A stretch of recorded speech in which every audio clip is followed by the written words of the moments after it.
So this is the Samsung Galaxy Z Fold 7, and today we're going to do a speed test comparison against the Samsung Galaxy S25 Ultra to see how these stack up in performance.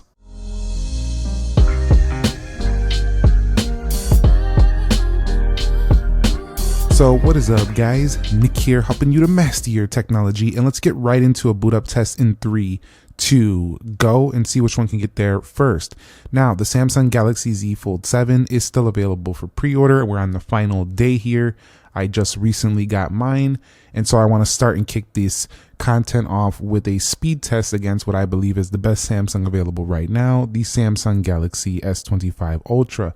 And the Samsung Galaxy S25 Ultra does boot on first. Now, both of these are rocking 12 gigabytes of RAM, and both of them do have the Snapdragon 8 Elite.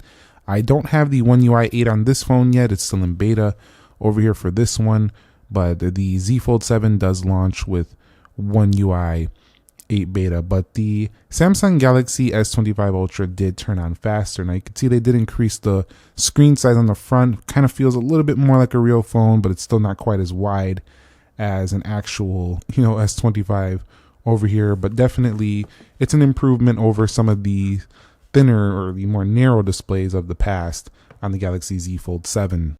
Alright guys, so here we are at the biometrics. Let's go ahead and do the fingerprints and see how they do here. So with the Z Fold, it is integrated into the hardware key, but generally they do tend to unlock at about the same speed.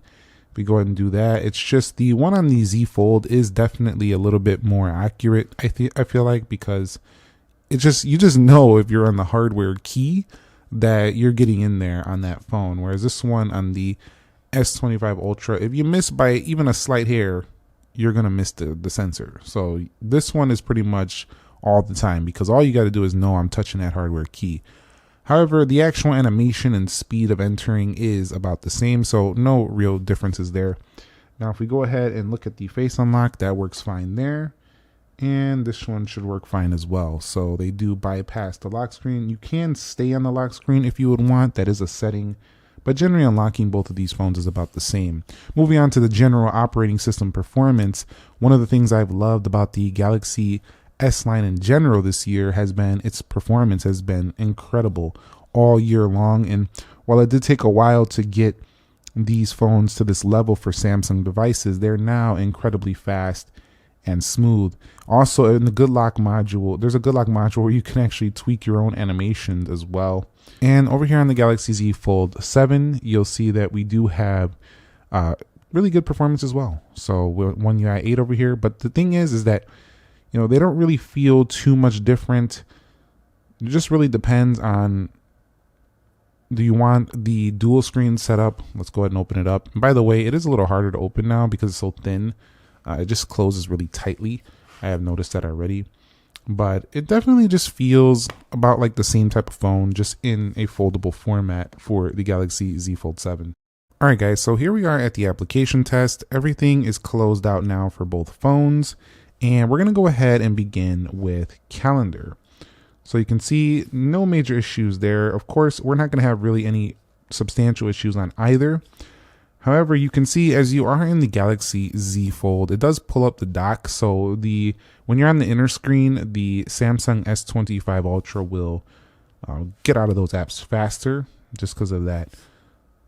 That dock might get in the way sometimes. I mean, if you long swipe, it will just bypass that. But I feel like you're going to sometimes trigger that dock a little bit more. So let's go ahead and open up Gemini. You can see no major issues.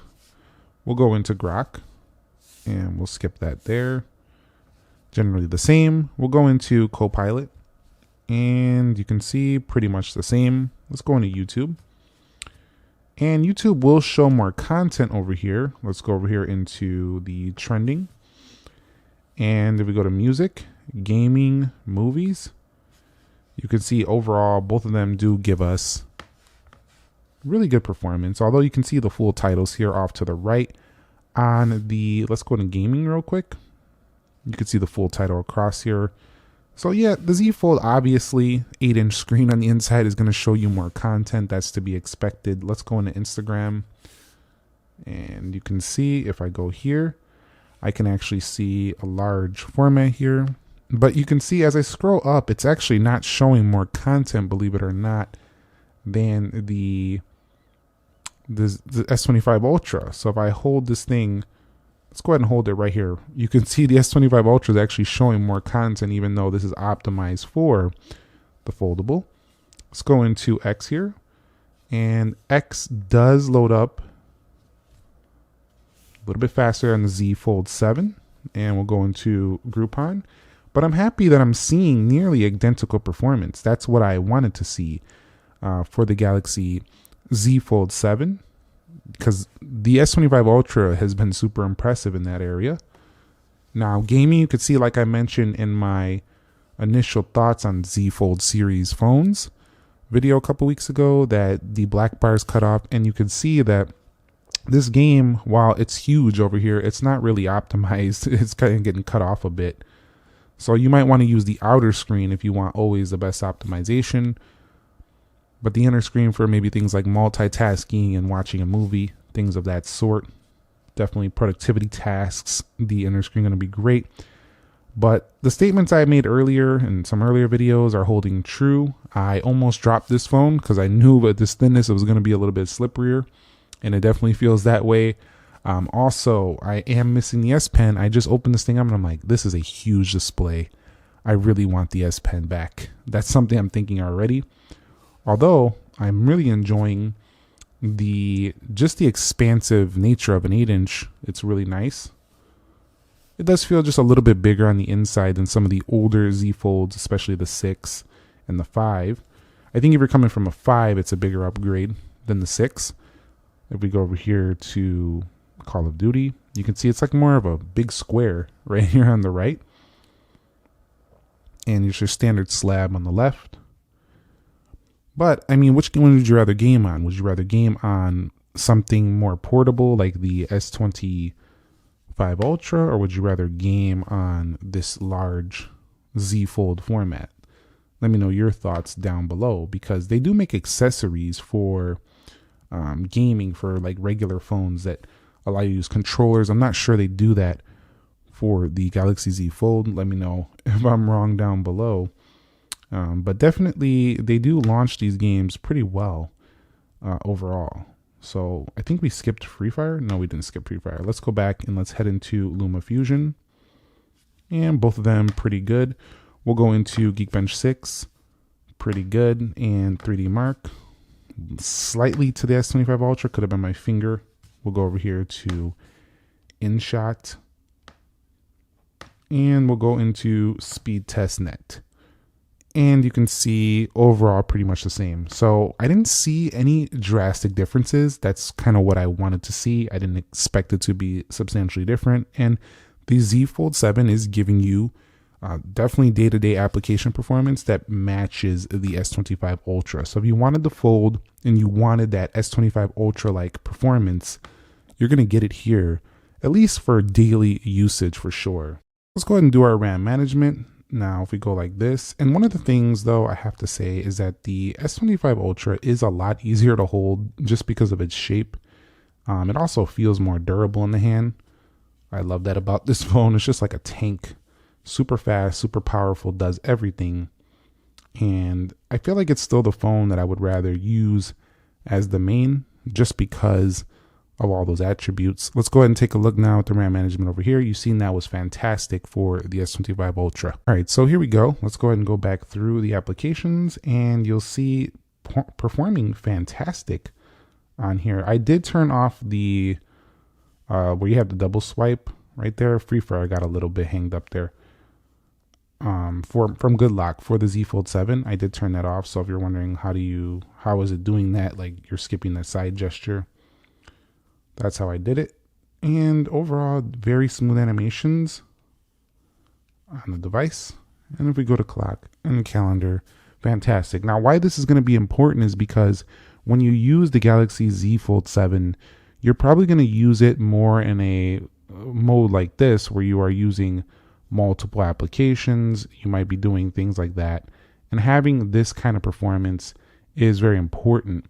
As you want a smooth, uninterrupted experience on the bigger display format. So that's very important, and it does really well there. So while our day-to-day app performance did better on the Z Fold 7, this is a telling score. We do have a substantially higher score here on Wildlife Extreme, 6265, and holding that frame rate at 37.52 FPS on the Samsung S25 Ultra, scoring better than 97% of devices on the market.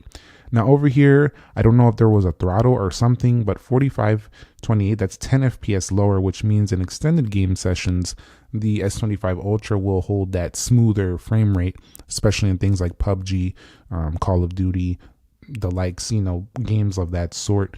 87% better over here than devices on the market. So that's not the best I've seen. There's a lot of phones that are outperforming that. That's almost identical to a 16 Pro Max with this score. So definitely the S25 Ultra takes the cake there. Let's see if Geekbench does the same thing. This could probably just be because of heat management. We'll have to see what happens here. Now, both these phones are left on stock. I'm not doing anything of that sort. And let's go ahead now and run a CPU benchmark on Geekbench 6, and we'll see if this one also gives us a better score for the S25 Ultra, or if that 3D mark was just a fluke.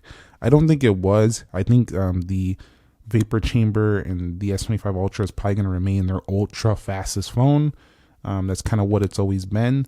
So we'll see if this changes on Geekbench 6 or if they match up in scores. So the S25 Ultra has finished first with a whopping 9213 in multi-core score, with the Z Fold 7 behind, and behind as well on the final results at 8822, with a 2572 on the single core, and that's being beat by the S25 Ultra. So I think based on the benchmarks, it's safe to say when you actually start putting them through the ringer, the Galaxy S25 Ultra is going to be the more powerful phone here for sure. That's a little bit disappointing, consider they both have the similar chipset.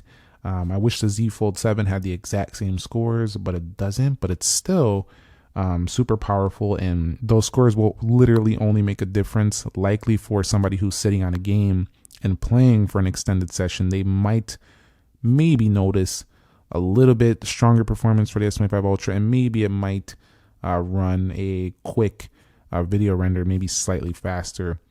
I'll have to test that in the future. But you can see that in terms of the Wi-Fi speeds, they both do pretty similar here, with the S25 Ultra having a slightly faster download. This one was having a faster upload. Could change if I rerun these tests. Both of them do have pretty rock solid performance in that area. Let's go ahead now, and before we head up out of here, let's do a quick camera test. I always like to see how fast the cameras launch and how fast the lens operate. It's a very important thing, so you don't miss very crucial moments in your day-to-day. But you know what? Before we do that, let's just go ahead and check the heat, since we've been using these phones up pretty good. And you can see just 101 there for the S25 Ultra. Over here, I think it's a little bit hotter down here. So 103, 106. So slightly warmer there for the Z Fold 7 and 101.6, but very barely. So they've managed to make the Z Fold 7 nearly the same heat levels as the S25 Ultra. But as you've seen with the scores, they might have done that by a slight bit of throttling versus the S25 Ultra, which has more performance. Let's go ahead and hit the cameras now in 3, 2, go. And you can see both of them did just fine. If I go ahead and go through the lenses, you can see they both zoom in at a similar rate. It's nice that the Galaxy Z Fold 7 now has a 200 megapixel camera though. So I can now go 200 megapixels, which gives me essentially the same type of performance I got on the Galaxy S25 Ultra. That's a great thing for Z Fold 7 users. And also in Pro Video, you do have the log recording, just like most of the other S series in the lineup this year. So that's pretty good. So final verdict here, based on the speed test, I would say that the S25 Ultra remains the king of performance. It's just a little bit more powerful, even though in a day-to-day you might not notice it. Z Fold 7, the most powerful folding phone from Samsung, yet with a much better improved cover display. It's definitely closer to a regular phone. It's not quite as wide still, but it's definitely a lot closer. And I think for people who've been waiting for that, they're going to be happy. In addition, you have the 200 megapixel camera. You have that thin and light design, but I'm personally not a big fan of the punch hole making its return. It disturbs the experience. I feel like I love having the all screen, and no S Pen. I wish that was still here, but generally it feels like a fantastic folding phone once again. So that's it for me. Stay tuned. I'm going to do some more speed tests with the Z Fold 7. I'm also going to do some more content with it and maybe even cover the Flip soon. So you might want to be subscribed. I'll catch you on the next episode. Nick here. Be sure to be well and peace.